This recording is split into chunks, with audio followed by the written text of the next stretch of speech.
Magandang gabi po sa lahat. Luzon, Visayas, Mindanao, tayo nagbabalik dito sa aking munting channel po sa Mel Soriano TV 29 para mag-discuss ulit ng another coin.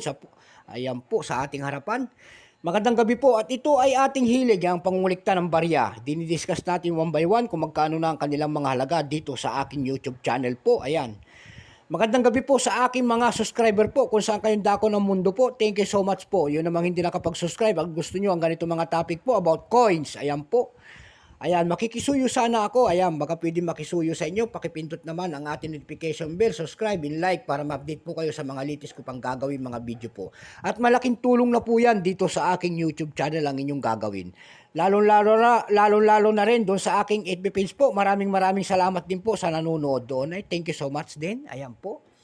Magandang gabi po sa lahat ng kolektor ng Pilipinas at ang mga senior citizen po kung saan kayong dako ng mundo. Ang pag-uusapan po natin ngayon ay BSP. 10 pesos BSP. Ayan po ang ating pag-uusapan year 2011. Ito po ay nakapaloob sa ating BSP series. Ayan po. Makikita nyo po ang dalawang imahe po ng dalawang lalaki nakaharap po sa kanang bahagi at sa kanilang harapan makikita nyo po ang 10 peso. Sila po ang ating mga bayani na si Apolinario Mabini and then Andres Bonifacio. Ayan po, pagkataliko doon natin, makikita natin ang seal of the Central Bank of the Philippines po and then Catwill. In the year 1993, ang pagtatag ng ating Bangko Sentral. Ayan po. Bago tayo magsimula sa ating talakayan, kilalanin mo muna natin siya. Siyempre, issue, Philippines po, period, Republic, 1946 up to date po, type, standard circulation coins, years, 2000 hanggang 2017, value, 10 pesos po, currency, piso, 1967 up to date po. Composition po nito ay bimetallic aluminum, bronze, center, and copper nickel ring. May bigat po itong 8.7 grams, may haba po itong 26.5 mm. May kapal po naman itong 2.14 mm, hugis po, syempre bilog. Orientation nito, middle alignment. Number and dash 4519. Reference number KM-278. Ayan. Itong 2011, kung tawagin ng ating mga kolektor, ito po ay reverse die 3B. Ayan po, ito po ay 15% lamang. Ayan.